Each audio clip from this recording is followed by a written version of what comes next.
Bonjour à tous les servantes et serviteurs de l'Union des serviteurs de Dieu centrafricains.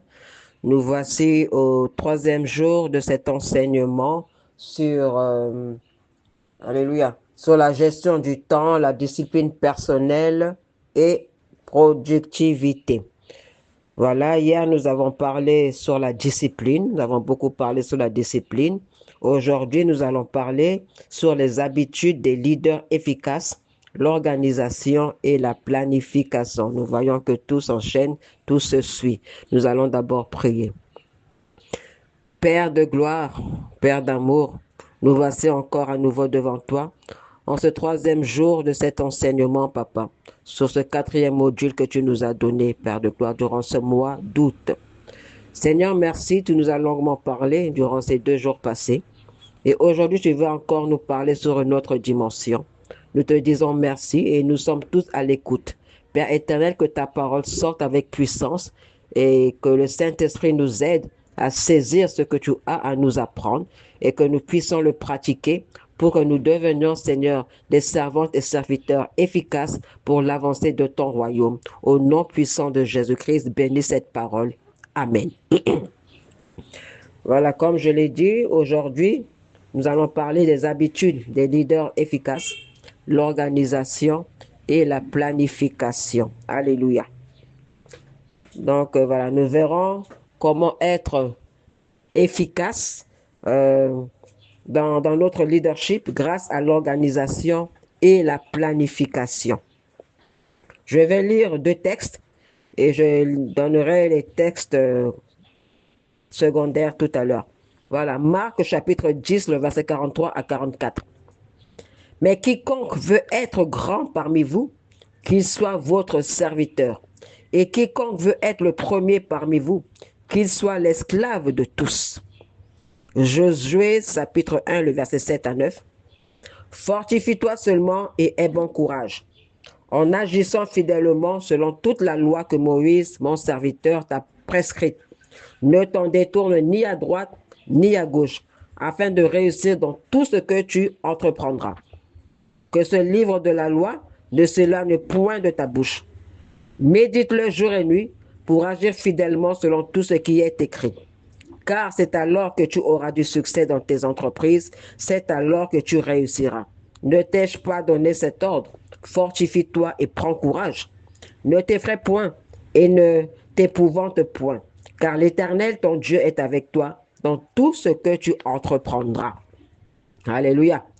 Voici nos 2 textes principaux. Voilà, il nous montre l'attitude du leader, son comportement, les habitudes qu'il doit cultiver, l'humilité et le service, la force et le courage, la fidélité et l'obéissance, la méditation de la parole de Dieu nuit et jour et la déclaration aussi de la parole de Dieu. Amen. Parce que dans Josué, on nous dit, il dit que ce livre de la loi ne s'éloigne point de ta bouche. Il n'a pas dit ne s'éloigne point de tes yeux ou de ton cœur, ne s'éloigne point de ta bouche. Ça veut dire que non seulement on doit la lire, la méditer, mais on doit la déclarer, la proclamer pour avoir le succès. Alléluia. Il y a aussi d'autres textes, 1 Thessaloniciens chapitre 5, le verset 18, Marc chapitre 10, le verset 45, Luc chapitre 6, le verset 12 à 13, Jean chapitre 6, le verset 67, Jean chapitre 14, le verset 26 et Habakkuk chapitre 2, le verset 2. Lorsqu'un leader suit tout cela, il aura aussi l'écoute active pour comprendre les besoins réels, la transparence totale dans les décisions, le dialogue ouvert et régulier. Alléluia. Oui, le leader, comme nous a dit Jésus ici, dans le premier texte, il doit servir les autres. Le serviteur de Dieu est celui qui sert les autres, c'est celui qui sert le peuple de Dieu. Amen. Nous ne devons pas nous servir d'abord, on doit d'abord servir les autres. Et c'est ça la force d'un leader. C'était ça la force de notre Seigneur Jésus-Christ. Alléluia. Et quand on les sert, mais ils sont en confiance parce qu'on se met aussi à leur niveau. Amen. Voilà, le leader va déléguer pour responsabiliser et développer les compétences des autres. Il va montrer l'exemple par un comportement irréprochable et fixer des priorités claires et des objectifs précis. il ne sera pas, qu'est-ce qu'on va dire, il ne sera pas carré. Amen. Mais il va favoriser le droit à l'erreur comme une source d'apprentissage. Alléluia. Oui, l'humain est faillible. Même nous, les serviteurs de Dieu, nous sommes faillibles, nous ne connaissons pas tout. Il nous arrive de faire des erreurs. Amen. Ça veut dire, donnons aussi la latitude à nos collaborateurs ou aux membres de faire des erreurs sans trop les juger, sans les sermonner sévèrement. Alléluia. Voilà, le leader efficace, il va offrir des retours constructifs pour encourager la croissance et faire preuve d'intelligence émotionnelle et d'empathie. Voilà, c'est ça. Amen. Le leader, quand je dis il doit faire des retours, mais oui, quand, je ne sais pas, quand il y a une démarche accomplie ou je ne sais pas, il doit toujours revenir après vers ses collaborateurs pour faire un compte rendu, pour expliquer. Et c'est ça la transparence. Il faut la transparence dans les églises. Il faut la transparence. Il faut des comptes rendus. Amen. C'est vraiment important. Voilà, on a parlé dans la semaine, de la deuxième semaine de ce mois, on avait parlé de l'intelligence émotionnelle et d'empathie. Ça doit être le caractéristique du leader. Alléluia.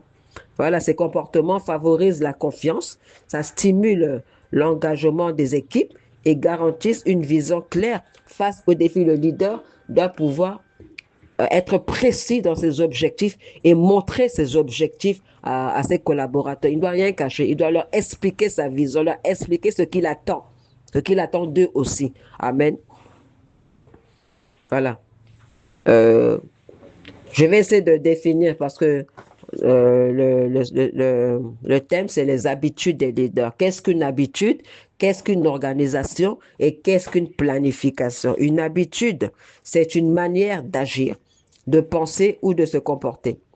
L'habitude s'acquiert par la répétition fréquente d'un acte ou par l'exercice.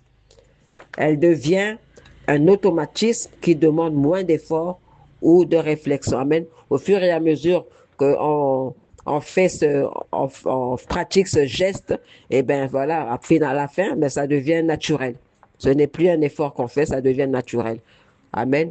Quand on se fixe pour une habitude, ça veut dire par exemple, on se dit, bon, chaque matin à 4 heures, je dois me réveiller pour prier. Alors que ce n'était pas notre habitude avant. On le fait une fois, deux fois. C'est vrai, c'est difficile. Mais au fur et à mesure qu'on avance, on va voir qu'au fur et à mesure, ça va être facile pour nous de nous réveiller le matin à 4 heures. C'est ça, une habitude. Une organisation, elle désigne à la fois l'action d'agencer des éléments, la structure qui en résulte et un groupe de personnes unies pour atteindre un objectif commun. Par exemple, une entreprise, une association, une administration. Nous savons que une église, c'est une association. Amen. Voilà, c'est une organisation. Et l'organisation implique l'action. Ça veut dire le fait de structurer, de préparer, de planifier ou coordonner des tâches, des moyens ou un événement. L'organisation implique la structure. C'est la manière dont un ensemble est agencé, ordonné et doté de règles de fonctionnement. Par exemple, l'organisation du travail, l'organisation du corps humain, il est structuré. Amen. Notre Dieu a très bien organisé le corps humain. Et comme nous sommes à l'image de notre Dieu, nous devons nous aussi très bien organiser notre travail, le structurer. L'organisation implique aussi le groupe social, un groupement ou une institution dotée d'une existence propre de ressources, des ressources humaines, financières, matérielles, voilà. Et c'est un groupement qui est aussi doté d'un but partagé. Amen. C'est ça une organisation. Donc, il y a le groupe dans l'organisation qui a une existence propre et qui a des ressources et qui a un but partagé. C'est ce qui les unit, ce but partagé. Amen. Ce qui unit l'association spirituelle, les assemblées de Dieu, les églises chrétiennes, c'est le but. Notre but précis, c'est quoi? Le royaume.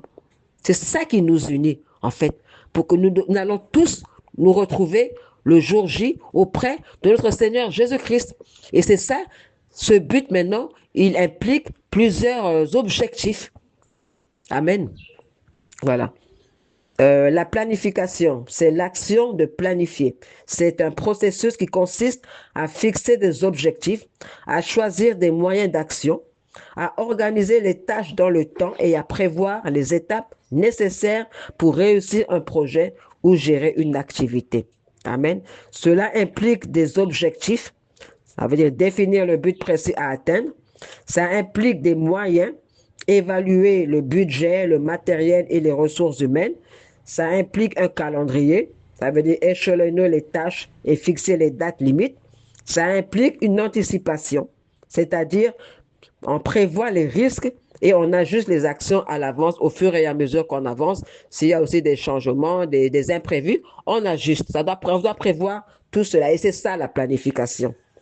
Alléluia. Planifier est différent d'organiser.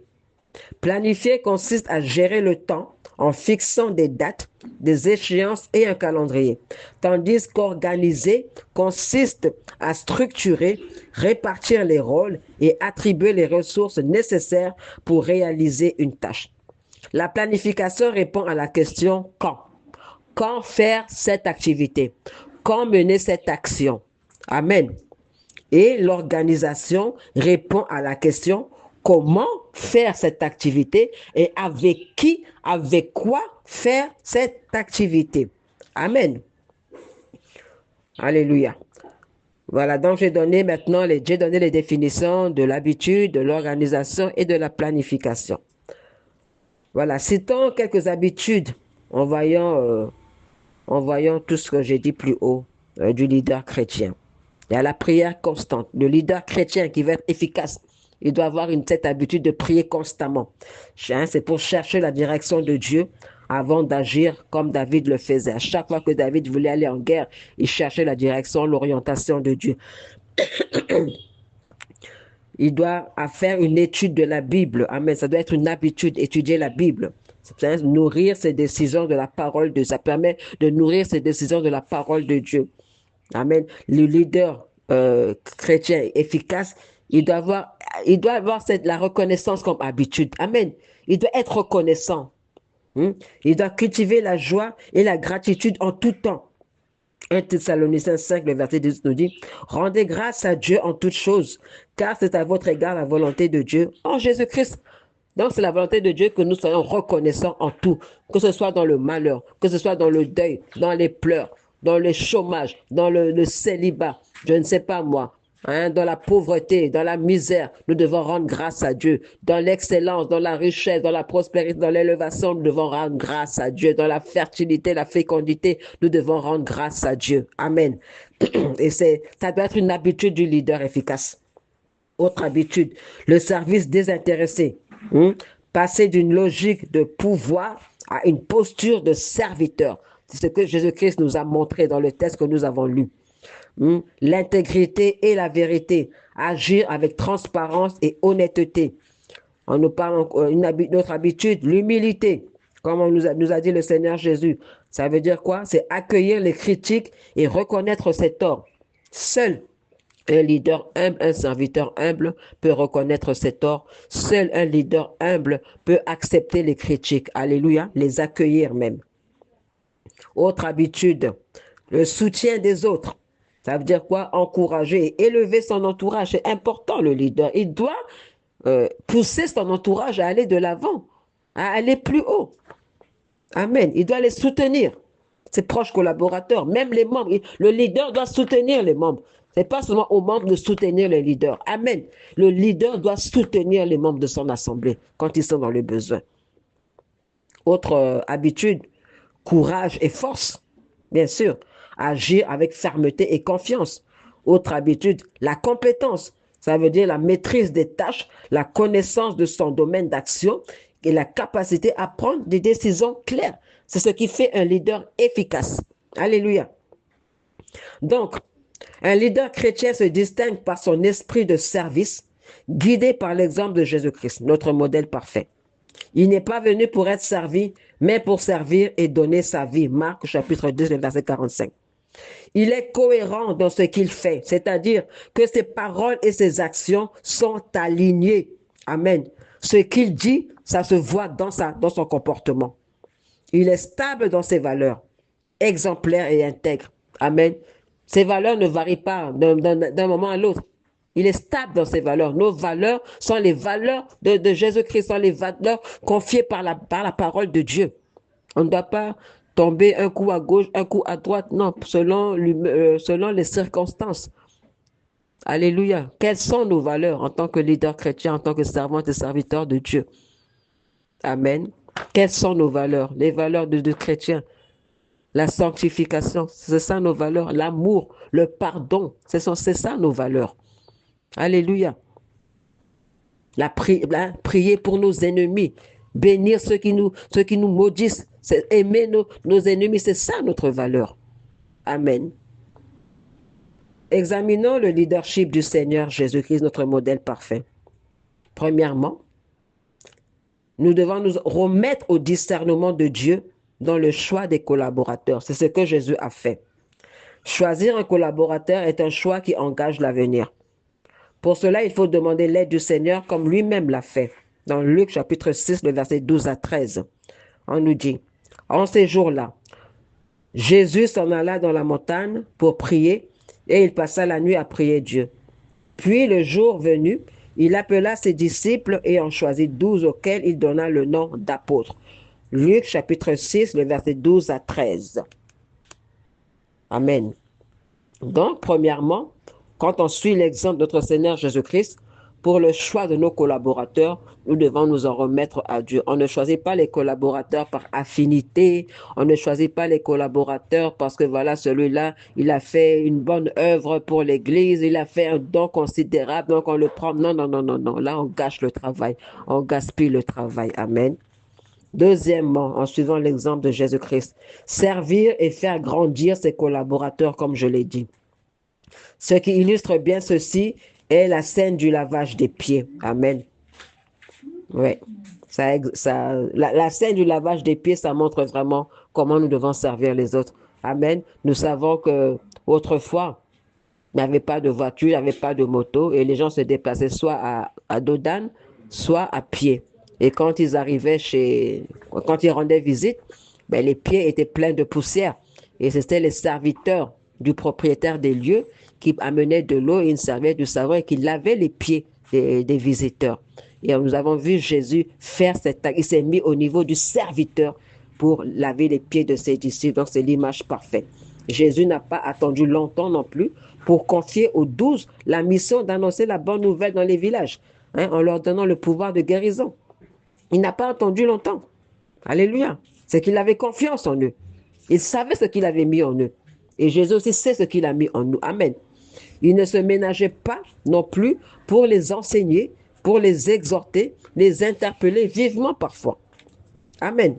Son but, alléluia, son but c'était de les transformer de disciples qu'ils étaient, qu'ils deviennent effectivement des apôtres. Amen.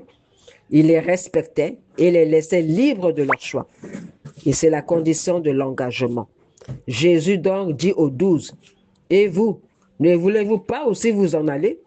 Dans Jean chapitre 6, le verset 67, quand il avait dit à l'entourage que voilà, que son corps est une nourriture, que son sang est une boisson. Et il y a beaucoup des 70 là qui le suivaient. Beaucoup ce jour-là sont partis. Et ils ont laissé seulement les 12 disciples que Jésus avait choisis, ses proches collaborateurs. C'est eux qui sont restés. Parce que les autres disaient cette parole-là, on ne peut pas entendre ça. Ils sont partis.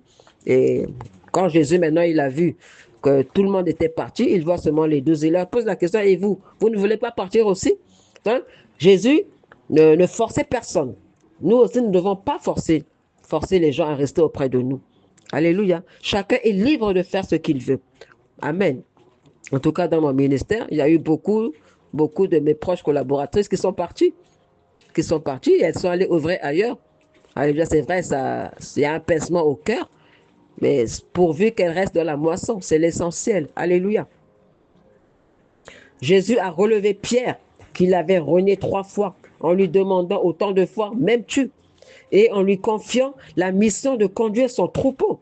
Dans Jean chapitre 21, le verset 15 à 17. Amen. Et nous, comment nous agissons dans ces cas de figure? Quand un collaborateur tombe, est-ce que nous le relevons? Quand un collaborateur nous critique dehors, quelle est notre réaction vis-à-vis de lui? Amen. Quand un collaborateur nous nie, en fait, il ne reconnaît pas notre valeur, quelle est notre réaction vis-à-vis de lui? En fait, c'était ça. Pierre a nié Jésus, il a dit qu'il ne le connaissait pas. Ça veut dire qu'il a refusé devant les gens connaître Jésus, marcher avec Jésus. Mais Jésus l'a relevé. C'est notre rôle aussi. Nous devons relever nos collaborateurs. Nous devons les servir. Nous devons les faire grandir. Nous devons relever les membres de nos assemblées. Nous devons les servir. Nous devons les faire grandir. Amen.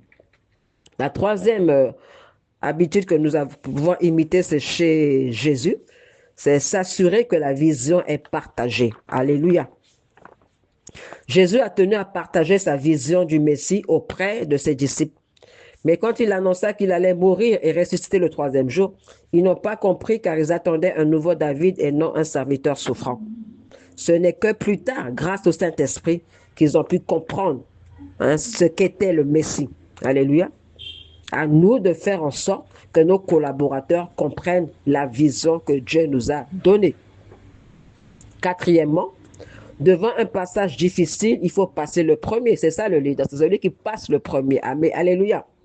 Être leader, c'est être capable de franchir un seuil, de franchir un pas difficile que d'autres ne veulent pas franchir. Mais nous, en tant que leader, nous devons franchir ce pas.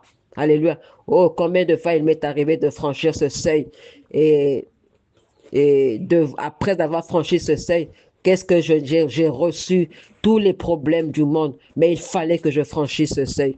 Les autres, mes collaboratrices sont restées derrière. Elles n'ont pas reçu ces gifles que moi j'ai reçus. Elles n'ont pas reçu les insultes que moi j'ai reçues. Mais c'est ça un leader. C'est ça un leader. C'est porter le chapeau à la place des autres. Alléluia. Et c'est ce que Jésus a fait. Amen. Quand la marche s'effondre, quand une personne ne peut suivre, il doit franchir ce seuil, cette difficulté, prendre le risque. Alléluia. Il doit prendre le risque. Des fois, la situation impose un changement. Et c'est souvent difficile que les autres acceptent le changement. Mais le leader doit imposer le changement. Ça, c'est un exemple aussi. Amen. Et puis c'est là, voilà. C'est là après que le leader se retrouve dans la solitude. Combien de fois je ne me suis pas retrouvé je me suis retrouvé dans la solitude. Alléluia. Je suis entouré de gens, mais je me sens seul parce que la décision que j'ai prise, elles n'ont pas adhéré. Mais plus tard, ils ont reconnu que c'était la bonne décision. Et c'est ça le leader. Alléluia.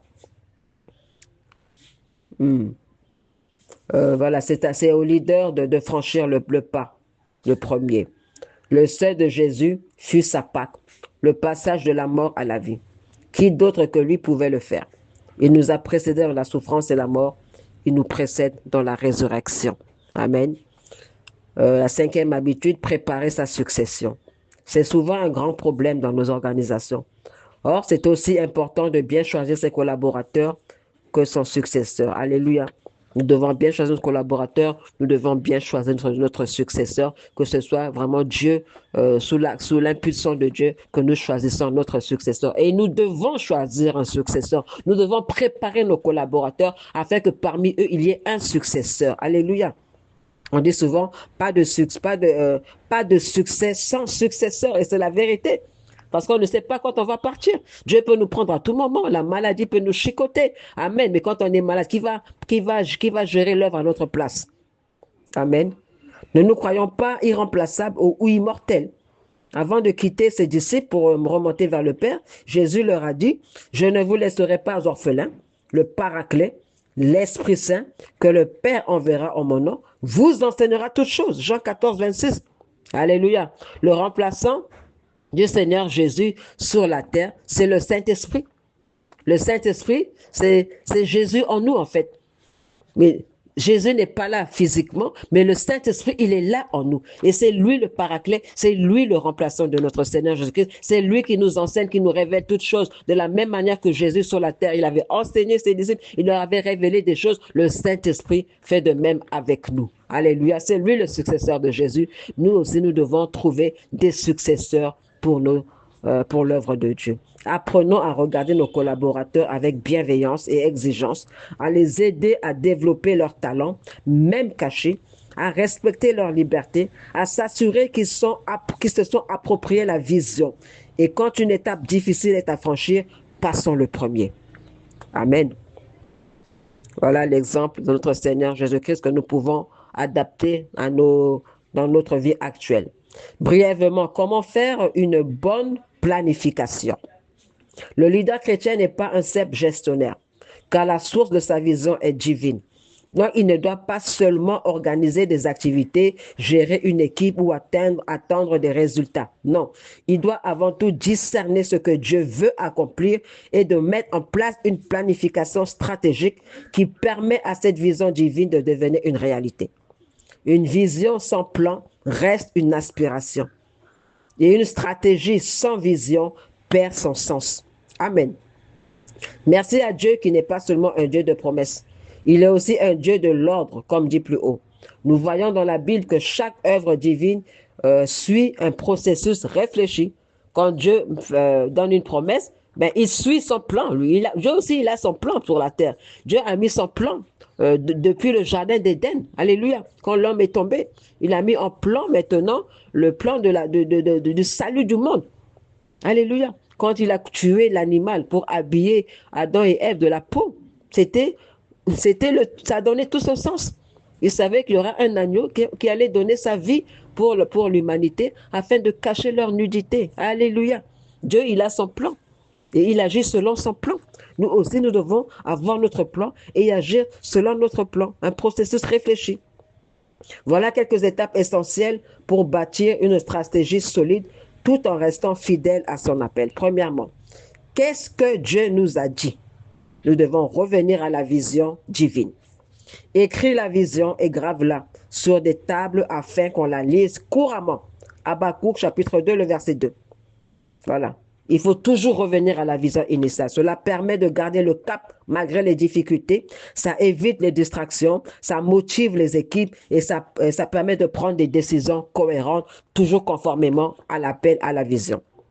Deuxièmement, il faut définir l'horizon temporel de la vision. Dans quel délai cette vision doit être accomplie? Cela permet de mieux organiser les ressources, de fixer des priorités réalistes, de mesurer les progrès accomplis et d'éviter les frustrations liées à des attentes irréalistes. Amen. Quand on voit Néhémie, il a d'abord évalué la situation, il a préparé son projet et organisé le travail. Il ne faut pas attendre patiemment que Dieu agisse, mais collaborer avec lui dans une démarche responsable. Amen. Troisièmement, il faut établir des objectifs stratégiques alignés avec la vision. La vision est générale. Les objectifs la rendent concrète. Il faut définir les principaux résultats qu'on souhaite atteindre. Par exemple, si la vision est de lancer une nouvelle génération de disciples, les objectifs à atteindre peuvent être d'abord lancer une école biblique, former 50 leaders locaux, créer un programme de mentorat, développer une plateforme de formation en ligne. Amen. Les objectifs doivent être précis, réalistes, mesurables et surtout alignés avec la vision. Quatrième étape, transformer la vision en plan d'action annuel. Il faut découper la vision en objectifs annuels accompagnés d'échéances précises, par exemple, premier trimestre, deuxième trimestre ou alors par mois, etc. Cinquièmement, il faut déterminer les indicateurs de succès. Comment savoir si la stratégie fonctionne réellement? Il faut identifier les éléments qui permettront de vérifier objectivement si les objectifs ont été atteints. Par exemple, nombre de disciples formés, développement spirituel des membres, projets accomplis, ensemble des témoignages de transformation, fidélité à la mission confiée par Dieu, etc. Cela permet d'évaluer les progrès tout en restant humble devant Dieu. Amen. Ça sert aussi à ajuster la stratégie si cela est nécessaire. Voilà. Le charisme, les bonnes intentions, c'est bien, mais il faut surtout une vision claire et une planification stratégique réfléchie. Prenons exemple sur Jésus-Christ, sur Moïse, sur Néhémie, sur David, sur Daniel. Et c'est ainsi que nous serons des leaders efficaces. Voilà, nous avons terminé pour aujourd'hui. Nous allons prier. Seigneur, merci. Merci pour tout ce que tu nous as dit aujourd'hui. Merci Seigneur pour ces exemples que tu nous as donnés. Merci pour notre modèle parfait, Jésus-Christ. Merci Seigneur, aide-nous par ton esprit à marcher comme notre modèle, comme notre Seigneur Jésus-Christ qui a été le leader parfait, le leader par excellence. Aide-nous à suivre son exemple. Saint-Esprit, toi qui es le paraclet, toi qui es le successeur de notre Seigneur Jésus-Christ, enseigne-nous davantage. Parle-nous davantage, aide-nous, rends-nous susceptibles à ta parole, afin que nous t'obéissons quand tu nous parles, quand tu nous reprends. Montre-nous comment planifier nos activités, montre-nous comment nous organiser, montre-nous comment aider nos collaborateurs, comment les faire grandir. Aide-nous, oriente-nous pour le choix de notre successeur dans le nom puissant de Jésus-Christ. Amen.